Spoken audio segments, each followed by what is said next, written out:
Have you ever seen a child sitting all alone, their heart silently screaming for friendship while the world just walks by? Imagine a little girl in a wheelchair at the park, watching other children laugh and run, but not a single one asks her to join. But then, out of nowhere, a single dad kneels down and whispers to his daughter, "Why don't you go play with her?" What happened next will melt your heart. But before we dive in, make sure to hit that like button and subscribe to our channel, because stories like this remind us of the power of kindness, and you won't want to miss what's coming next. It was a golden afternoon in the city park. Families were spread out across the grass, kids were running and laughing, and the sound of swings creaking mixed with birds singing above. At the far edge, near a bench shaded by an old oak tree, sat a girl who didn't laugh, didn't run, didn't even move much. Her name was Lily. She was only 8 years old, the beloved daughter of one of the city's most powerful CEOs. But power, wealth, and status meant nothing in this moment, because Lily's wheelchair sat still and silent while the world moved on without her. She had been paralyzed from the waist down after a tragic car accident a year ago. Once, she had been just like the other children, chasing butterflies, skipping through puddles, twirling in her favorite pink dress. Now, she watched from the sidelines, clutching a small stuffed bunny, her only companion as other children avoided eye contact, unsure of what to say or do.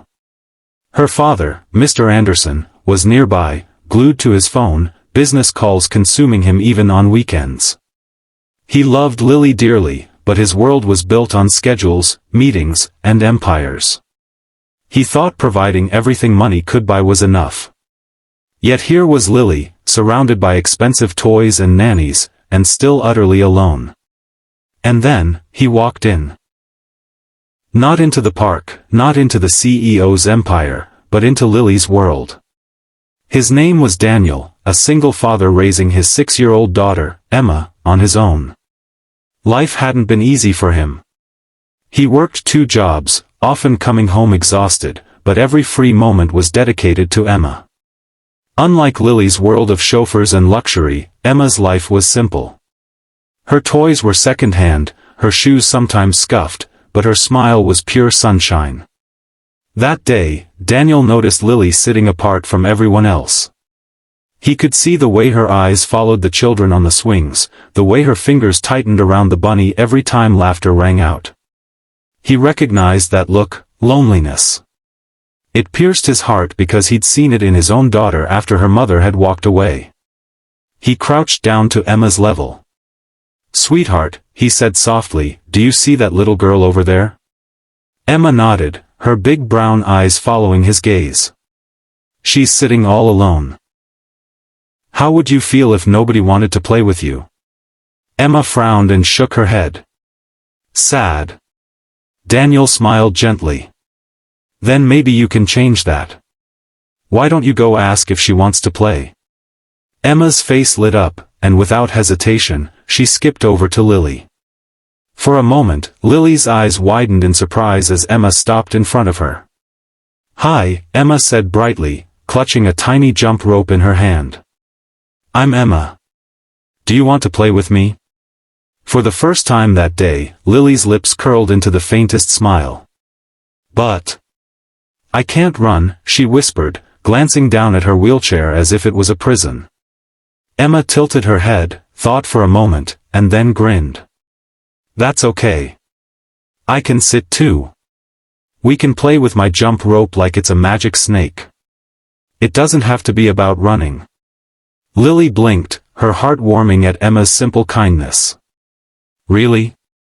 "Really," Emma said firmly. From the bench, Daniel watched with quiet pride as Lily's small smile grew wider. Mr.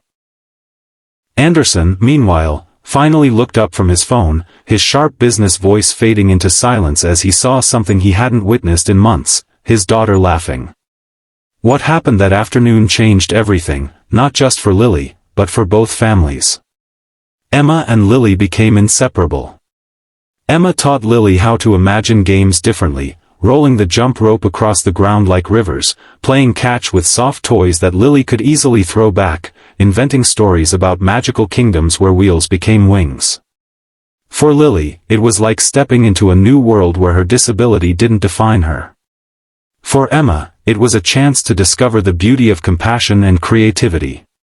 But the one most shaken by this friendship was Mr. Anderson.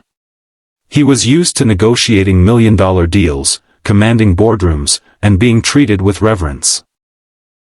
But when he saw his daughter's joy come not from a lavish gift but from the simple kindness of a little girl, something inside him shifted.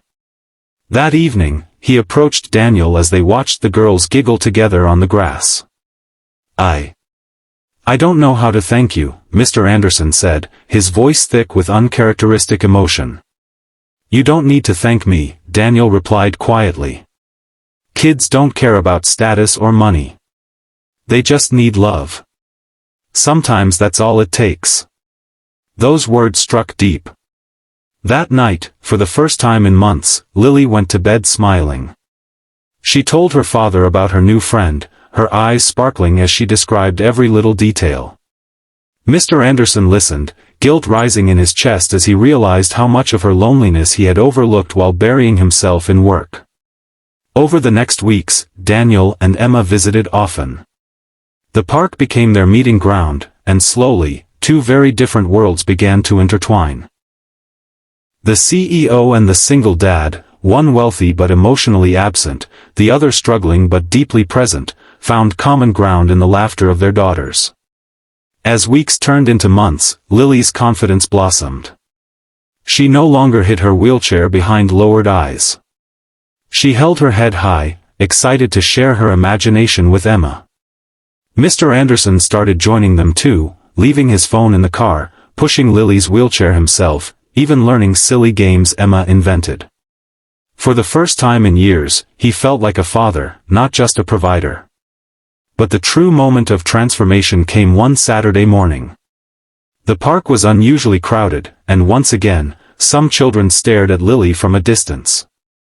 Normally, Lily would shrink into her chair. But this time, Emma squeezed her hand and whispered, "Don't worry. We've got each other." Lily straightened, lifted her bunny like a royal scepter, and announced, "This is the Queen of the Magic Kingdom. Everyone is invited to play." To Daniel and Mr. Anderson's amazement, children actually came over. One by one, they joined the game. Not because Lily could run or jump, but because she dared to invite them into her world. That day, Daniel caught Mr. Anderson wiping tears from his eyes. "You saved her," the CEO whispered. Daniel shook his head. "No. She saved herself. All she needed was someone to believe she wasn't alone." And perhaps, in that moment, Mr. Anderson realized that the empire he had spent his life building meant little compared to the kingdom of joy his daughter had just created in the park. The friendship of two little girls, born out of loneliness and kindness, healed wounds money never could. And for both fathers, it was a lesson they would never forget: sometimes the smallest voices carry the loudest truths. So, if this story touched your heart, don't forget to like this video and subscribe to our channel. Because every act of kindness, no matter how small, has the power to change a life. And you deserve to hear more stories like this one. Sparkle's done. This script is long, emotional, and cinematic, perfect for narration.